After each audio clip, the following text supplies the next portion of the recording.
Mhama wa meepo o gwetlhiwa go fetola ka fa o dirang ka teng go ka phadisana mo meberekeng ya mafatshe.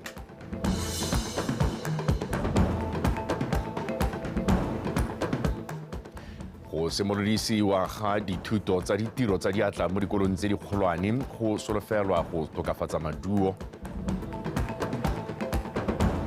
Fa dipaakanyo di tsweletse sentle go baakanyetsa metshameko ya sejana sa Orange FA Cup.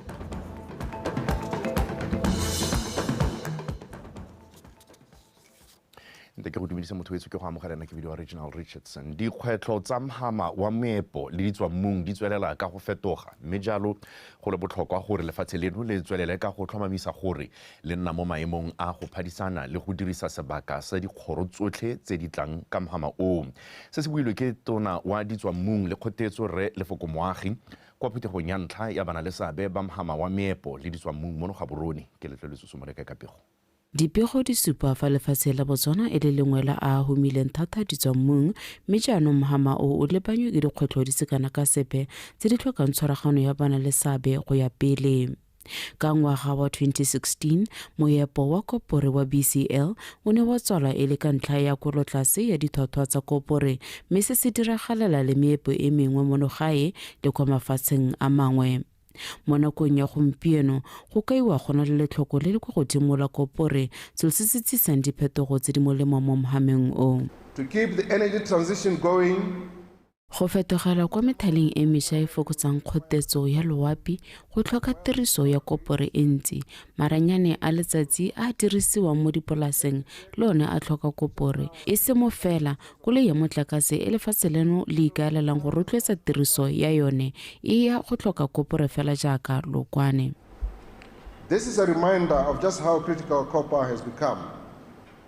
As a result of this positive outlook for copper, both in the medium and long term, we have seen investments in copper mines in Botswana in 2023. The one area that we haven't seen taking center fold is mining companies around the world choosing Botswana as their holding and administration center.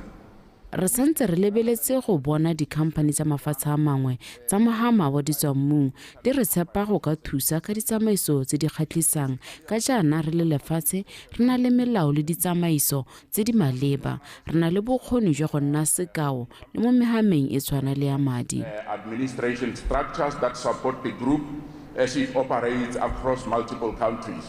Puthego e kailwe e le maleba go thusa bona le seabe go itepatepanya le dikgang tsotlhe tsa mohama wa bone. It is paramount that I acknowledge and I commend that this summit is participation of both private and Puthego e botlhokwa fa go na le mohama o ka dirang pharologano ke wa meepo mme jaanong fa re ya manokeng ka tsela e dilo tse dintsi di tla tokafala di akaretsa go agwa ga dikgwebo tse dišwa.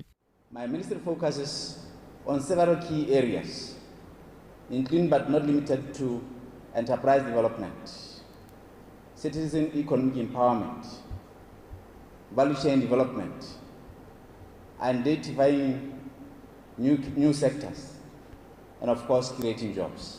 This summit was established out of a vision, necessity, and a belief in future potential of our great nation's mining sector. Our goal was clear, to create a dynamic platform. Puthego e tsile ka tumelo le tebelopele ya bokgoni jo e nang najo go tshwaraganya bana le seabe go arogana maele. Re bona katlego ya se ka batho botlhe ba ba mo lefelong le mo tsetseng la gompieno. We have successfully brought together over 15 chief executive officers of leading mining companies under one roof. Batswana ba kgothaditswe go dirisa moalo wa mining cadastre o ka fang kitso ka mafelo a peeletso mo mohameng wa meepo le ditswammung. Ke letleletswe Somoleka Botswana Television Gaborone. Sabe sa bobega dikgang mo go ageng puso wa batho ka batho se kailwe se le botlhokwa fela thata segolobogolo se tlhotlhelediwa ke boleng jwa dipego tse ba di begang se se builwe maabane kwa Maung ke tona wa ofisi ya Gatautona Re ka Bomorwaeng a bua le babega dikgang le ba anamisa mafoko a puso kwa phuthegong ya go itsekatsheka ya Botswana Government Communications Retreat. Mpho Aaron. Ba bega dikgang le ba anamisa mafoko ba maphata a puso ba gakolotswe fa tiro ya bone e se go bega dikgang fela mme le go netefatsa ga mmogo le go sireletsa seriti le serodumo sa lefatshe leno sa puso ya batho ka batho le puso e tsamaisiwang ka fa tlase ga o sala molao morago. Ka dipego tsa lona le kgona gore batho ba lebe dilo ka tsela e nngwe. Seo se rang gore go tlhokega gore go bo gona le go ikgalemela, discipline, self-discipline, le boikgapo jo bo rileng, le gore mongwe le mongwe wa rona a itshekatsheke, a ipatlisise, a ikeleke, a bone gore na re mme pego ya me ka ga ke begang ka teng ke bega ka kganyo le ntseng yana. Re tshwentse re itse maikaelelo a lehatshe gore lehatshe la kae. Re tshwentse re itse maikaelelo a gore puso e letsa go isa lehatshe la rona ko kae. Tona Morwae o ne gape a gwetlha babegadikgang ba puso go dirisa sebaka se sa ithuthuntso go nna le maitlamo a tsepameng a tla diragatsang tsela e e siameng ya pego ya ditlhopho tsa setšhaba tse di tlang. E re boela ko diofising mme mabaitse re bo re harologanye re dira dilo ka tsela e leng gore ka nnete re ready go reporta ka ditlhopho tse di tlang.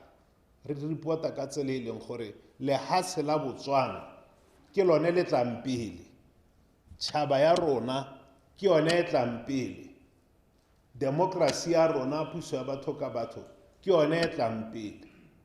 Re na le maikarabelo a kalo-kalo gore ga re tlhosetse molelo. Mokwaledi mo ofising ya ga Tona a itebagantse le babegadikgang le kanamiso mafoko, mme mo ntlenyane ba itse a supa fa puso ya batho ka batho go tshwaragana ga merafe le boitumelo jo mo setšhabeng di dirwa ke kgololesego, ikanyego le boikarabelo ja babegadikgang. Communication is about managing risk, especially risk associated with image and reputation of our country and civil liberties. Babegadikgang le kanamiso mafoko ke go sireletsa ditlamorago tse di sa siamang, segolo jang tse di itebagantseng le seriti le serodumo sa lefatshe la rona. Ditshwetso tsa morafe tse di tswang mo goreng di diragatsa go le kae maitlamo a puso. Puso ya lefatshe leno ka fa tlase ga boeteledipele ja ga Tona Dr. Mokgweetsi Masisi e gwetlha go ntsha maduo, go fetola ka fa re dirang dilo ka teng, re fa go taka mealo le maikaelelo a tla re kgontshang go ntsha maduo mo pegong ya ditlhopho. Public media, service excellence during election time is nothing but ethical and fair reporting. Ithuthuntso e ya malatsi mane e tla bo e le ka fa tlase ga setlhogo se se reng go tswa mo dintlhakgolong go ya talameng, go senola seabe sa bobegadikgang mo tsamaisong ya ditlhopho. Mpho Aron, BTV News, Maung. Go simolodisiwa ga dithuto tsa ditiro tsa diatla mo dikolong tse dikgolwane go tla thusa fela thata go tokafatsa maduo a sekolo se se golwane sa Good Hope Senior. Modulasetilo wa khansele ya Good Hope Refanki Motsathebe o buile se jaaka a buisa phuthego ya makhanselara kwa Good Hope. A re seo se tla thusa baithuti ka ba tla bo ba dira dithuto tse ba di ratang ebile di tsamaelana le ditiro tse ba di batlang. Lone Sekobo Kapego. Morago ga gore lephata la thuto le simolodise dithuto tsa ditiro tsa diatla mo dikolong tse dikgolwane, re Motsathebe a re o solofetse gore maduo a tla fetoga kwa Good Hope Senior ka jaana baithuti ba neng ba simolola mophato wa bone ba setse ba simolotse go dira dithuto tseo mme ebile ba ne ba di itlhophela ba lebile bokgoni jwa bone. Following the introduction of the new curriculum in our senior secondary school, baithuti ba mophato wa bone ba setse ba simolotse dithuto tsa ditiro tsa diatla mme ba di dira ba lebile bokgoni jwa bone. So their interest and capabilities. Introduce ga these modules go a go ira gore bana ba rona ha re ba tshwaraganetse ya le batsadi ba bone go magaeng ebe go ka le bone ba rata these modules tse leng gore ba tsene mo go tsone jaanong go a gore ha maduo a botoka ka gore ba itumeletse gore bo ba tsene mo go tsone those modules. Mo go tse dingwe khansele ya Good Hope ya re e tsweletse ka go netefatsa fa e tlhabolola matshelo a banni ba kgaolo ka go tsisa ditlhabololo di tshwana le go agiwa ga ditsela. Mabule Sekhutlane Road has completely lost the gravel layer. Tsela ya Mabule Sekhutlane ga e mo seemong se se itumedisang, seo se oketsa ditshenyegelo mme re ikaelela go e baakanya mo ngwageng ono wa Road is currently marked for upgrading to bitumen standards this financial year. Makhanselara ba rotloeditse go tla ka megopolo e tla thusang go tlhabolola le go tokafatsa matshelo a banni mme segolo ba rotloetse setšhaba go dirisa mananeo a puso go tlhabolola matshelo a bone. Lone Sekobo, BTV News, Good Hope. Diphuthego tsa kgotla tse di tshwarwang ke ba letsholo la kgomokhumo go tsibosa barui go babalela leruo la bone mo dirukhutlhing le go ba rotloetsa go tlhama dikomiti tsa barui di kaiwa di na le motlhala o o nametsang mo twantshong bogodu jwa leruo. Seo se tlhalositswe ke Assistant Superintendent Selebatso Mooketsi mo dipuisanong le lekalana la dikgang tsa BTV News jaaka a le kudisa ka tswelelopele ya bone mo lenaneong la kgomokhumo le maikaelelo a lone e leng go fedisa bogodu jwa leruo. Komiso Maphanyana wa tswelela. Sala ka go simolodisiwa lenaneo la kgomokhumo ka ngwaga wa 2018 e le lagatolane. Seemo sa bogodu jwa leruo se ne sa kokobela ka jaana borre le bomme ba paka ya sepodisi ba tsibogela seemo seo ka mašete. Assistant Superintendent Mooketsi o supile ha kgotsofallela tiro ya mapodisi ka jaana borei ba tsaya melaetsa ya bone ka thwagalo. Go nna teng ga letsholo le go berekile ka gore ga re nosi makganyeng ya go lwantsha bogodu ba leruo raetso re kopane le barui ka gore ga re ntse re tsamaya mo dikgaolong tse ka gore ga tsone malobane re le ko makala mabedi e le phuthego ya kgotha re kopane le ba bogosi ra ya ko Mbomatapane ko kgaolong ya Ngamiland ntse re kopane le ba bogosi ba biditse banni ba metsi eo gota gore ba letsholo la kgomokhumo ba bue le bone re lemogile gore baruo ba atile letsholo le bone Batswana ba dirile mo go teng dikomiti tsa barui dikomiti tse ra di a thusa ka gore e le barui ba kopana jalo le ba sepodisa Botswana ba kopana jalo e le banni ba one metsi eo gore ba bone gore mme bogodu ba leruo ba ka bolwantsha ka tselentseng jang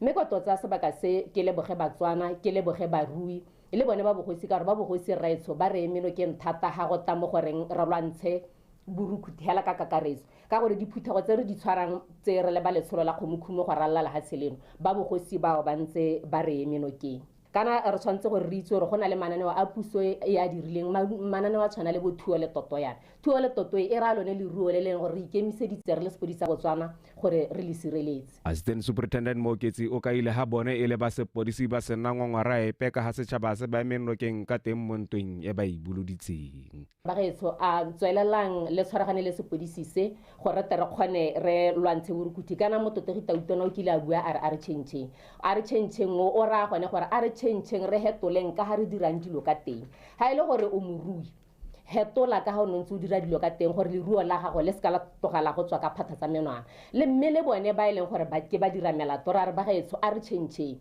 ka gore ga re ka ke ra nna tšhaba e leng gore yone ke e senyetsang ba bangwe seo ga se a siama ka gore kana ha re bua ka leruo ha re bua ka kgomo re bua ka taemane ya Motswana re bua ka itsholelo ya lehatshele ba sepodisi sa Botswana ba itamile go ba dikganedi mo ditseleng tsa meraka ga mmogo le go thodumela ba ba go bankana magangwe le gape. Komiso Maphanyane, Botswana Television, Gaborone.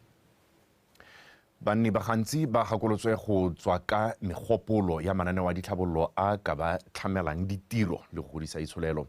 Banni ba rotloeditswe jalo kwa phuthegong ya kgotla e neng e biditswe go ba rolela ditlhabololo tse di kopilweng mo lenaneong la DDP 9 le sego mokwaisi. Fa re lala banni ba gantsi dingwe tsa ditlhabololo tse ba neng ba di kopile mogolwane go tswang ko ofisi ya molaodi a emetse komiti ya ditlhabololo tsa dikgaolo ya District Development Committee o kaile fa banni ba supile fa konokono ya dikopo tsa bone e le go agela ofisi ya sepodisi e tla nna le mantlo a bonno a badiri re batla go ragelwe police station mo gantsi police station e na le mantlo a bodiredi o bo re kopa gore re hudisetswe airport ya rona ha ile teng o bo ya kwa agiwa mo junction e le a Nyokadi mme ele e na le ditagolong e na le mantlo a bodiredi lona o bo re kopa go agelwa a batho a bua kgaolo re Walter Motadima le ene o na gakolla banni gore ba tshwanetse go itse gore dikopo tsa bone di a go gaisana dikopo tse dingwe go tsweng kwa mafelong a lefatshe leno ka bophara ka jalo ba tshwanetse go tswa ka dikopo tsa boleng jo bo kwa godimo ebile di ikagile ka go tlhabolola kgaolo le go thama mebereko le tsa kgwebisano re di lebelele go bona re ka lebelela le tsa metshameko ya la ka kakaretso e ka tswa le tse le go di tsamaisana le ngwao di tsamaisana leng re di lebelele le tsone re tota me mo kgaolong ya rona ke di hetse le gore di ka heta di atla di a change matshelo a rona di ka re direla ditiro di ka ba dijo mo godimo ga tafole di office ka go harologana ra di tlhoka mo gantsi di ka go harologana ga tsone ra di tlhoka mo gantsi ke tsone ditlhabololo tse di batla banni ba ntsha bone tebang le pego e ya ditlhabololo mane ke o tsile wo di-mine ka dibile go leba go na le mongwe ko Charles Hill ka kgaolo e ka la rona e ka gale go neighbor tsa rona ka gale go batla go dira sekolo khosenyana hela tse tshole mo brigade tsa gore bana ba tswile mine for khosenyana tsa mine. Khanti is a township, but my worry Molaudi, fully fledged status sa township. Jeremiah Tibir Kabir mo address are ke mayor, but ha gonne jalo. A re tse gore ke tsontle re di kopile mme di go tswelele mme se karapa gape after 20 years after 10 years la re bitsa gape lo tsalare ta re go tsame go polo mo go lona gape go sena sepe se diragetseng ta gore re taloganye sengwe batsadi dithabololo ha o sena go di dira o tsae le megopolo gore jaanong o ye go di diragatsa ke gore go bo gona le madi mme madi ha a seo ga e ke a kganela gore mme re mune le marulana pele re dire dithabololo re di age re di bee gore motseng madi a tsile re bo re sa boele ko bathong re itse gore re sale re buisantse le bone re tsaya hela go re diragatsa. Tsholelo ke gore e re gongwe fa dikopo di ka seke di atlege tsotlhe mme bontlhabongwe jwa tsone bo tla atlega. Lesego Mokwaisi, BTV News, gantsi. Moitsanape go tswa United Nations Development Program Natasha Hirschfeld a re bomme ba tshwanetse go rutuntshiwa gore ba kgone go nna le seabe mo politiking mo polotsotsong le BTV News mo thutopuisano ya malatsi a mabedi ya seabe sa bomme mo politiking kwa Francistown. Me Hirschfeld a re bomme ba tlhoka go rutiwa gore ba kgone go ema le go emela batlhophi ba bone kwa parlamenteng. Abigail Madorobo. Mme Hirschfeld a re thutopuisano e ba itshwareganetseng le lephata la bong e tsamaelana le tsetana ya bothano ya thabollo matshelo a batho e buang ka tekatekano ya bong le seabe sa bomme mo go tseyeng ditshwetso. As you know, the interest for UNDP obviously is SDG 5. UNDP e kgathala ka go thabolla matshelo a batho le tekatekano ya bong le go rutuntsha bomme le ngwana wa mosetsana. Ke ka mo re ema nnokeng puso ka go rutuntsha bomme ka merero ya politiki e le maiteko a go thabolla Botswana. Full participation of women and girls and also representation of them thereof at all positions and all levels of decision making. So for us it's about advancing the Sustainable Development Goals and doing so in support of government who also seeks to see the same happen in terms of achieving a just Botswana. Maikaelelo a thutopuisano ke go rarabola dikgwetlho tse di leng teng mo politiking jaaka kgokgontsho ya bong le lethoko la madi magareng ga tse dingwe. Re bone go le matshwanedi gore UNDP ha re bua mokgosi gore re tere kgone go kopana le bone re kgone go traina bomme mo dikgangeng tsa sepolotiki le gore ka moso le bone e nne batho ba ileng gore ba kgona go tsaya ditshwetso tse di maleba kana ba teng ba bonala mo dikgangeng kana mo mererong ya sepolotiki. Yaanong ha o ka lebelela go na le di-barriera kana dikgwetlho tse e leng gore ba kopana le tsone dikgwetlho tse di tshwanang le thoko la madi dikgwetlho tse di tshwanang le dikgang tsa bo discrimination. We believe that maybe re dumela gore fa go ka rutuntshiwa bomma dikgwebo go ema nokeng bomme ba ba mo politiking ka thuso ya madi go ka thusa go rarabolla kgwetho ya lethoko la madi e apereng bomme. Women are the biggest supporters of people in politics. Maybe we can leverage these businesses to come and help these women in order to finance their campaigns. Kwa phelelong ya thutopuisano e go solofetse gore go be go bonwe ditharabolo tsa senelaruri tsa dikgwetlho tsa bomme ba kopanang le tsone mo matshelong a bone. Abigail Madorobo, BTV News, Francistown. Motho etso ke go tsholetse mme go go gore tsa segwadi ya latela kgante jana ka nako e roba bobedi a re shabe ka tsa metshameko.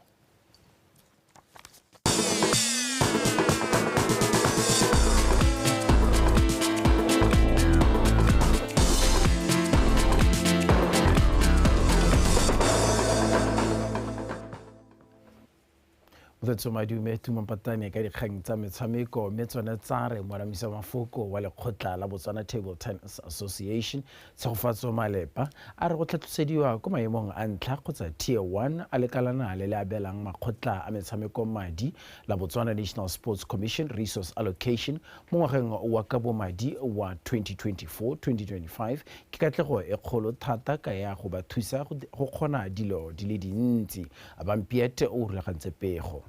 Go ya ka Malepa a re go bereka ka thata ga botsamaisi jwa lekgotlha ke gone mo go dirileng gore le lemogiwe ebile le tshwanelwa ke go tsholediwa maemo. This is a lot of achievement when it comes to, I would say, the administration part. Ya ka ha le gore re ntse re dira ka teng in terms of gone gore re tse motshameko re ise ko bathong, re recruit new players to the sport. For us to be upgraded to this tier 1, it means a lot. Lekgotla la Botswana Table Tennis Association le le ntse le le mo maemong a bobedi la re le ya go bofa ditlhako go tsholetsa mosepele ka jaanong le imolotse bothata jwa tlhaelo ya madi jo bo ntseng bo le apisitse ko ka letshoba. Na le challenge ya gore tse batshameki ba rena yalo re ba isa for national tournaments. By this promotion we would have that ample time and finance le gore ya gore thusa le gore batshameki ba rena ba ka simolola lo ba tswela ko ntle ba go bona the international exposure gore re ntse re batla gore re dirise batshameki ba rena ba na le yone the expertise and experience le gore e tlhokagala gore re katisa maduo. Tlhatlose e ra go le gontsi mo tsamaisong ya mananeo le ditiro ka go farologana ga lekgotla la Botswana Table Tennis Association. Re bua ka kganya development e leng gore yone re allocated ya 40% ya the budget e leng gore gona re bua jalo ka allowance ya di coach, re bua ka the empowering courses sengwe le sengwe se leng gore yalo re bua in terms of development their team. And then le berna gape yalo le 30% e re reng kone wa admin e leng gore ba thusa yalo the board kana ke the executive committee go dira jone ditiro tsa lo tse di amountant jalo to organizing yone di tournament jalo be go nna le one ya competitions e leng gore ya allocated 30% of the budget as well. Me e leng gore gona ha ka le gore ntse ka teng ra go nna re tsaya yalo ka ko the 30% o admin re mo isa jalo ka ko competitions re lebeletse yalo gore we want to take batshameki ba rona ba tsamaye jalo by more international tournaments ya ka ke ne ke tlhalositse gore ke yone e leng gore ya gore thusa yalo gore re ka bona yalo re simolola re ntsha maduo e leng gore gona currently we are targeting LA 28. Go tlhatlhisiwa maemo ga lekgotla la Botswana Table Tennis Association go ra jalo gore le lekana seriti le mangwe makgotla a metshameko a magolo a tshwana le lekgotla la mabelo la Botswana Athletics Association ga mmogo le la kgwele ya dinao la Botswana Football Association. Abampit BTV Sport Gaborone. Kwa bokutlong manamisa mafoko wa Orange Botswana go molemo wa Rapalai a re dipaakanyo tsa makgaolakgang a kgaisano ya Orange FA Cup mo monongwaga di tsweletse sentle. Rapalai o tlhalositse fa ba tla tshwara ka bodietsele ya paka eno morago ga motshameko wa makgaolakgang fa ba tswala bone Masego Busman wa BFA o tlhalositse fa ba itumeletse tshwaragano ya bone le Orange Botswana. Makgaolakgang a Orange FA Cup a tla tshamekwa ka matlhatso a kopantse ditlhopha tsa Rapa United le Jwaneng Galaxy kwa Obetitani Chilume Stadium. Motatso ha re di be khutlo gone fa ka jana le kana go tsotlhe ikanya rona.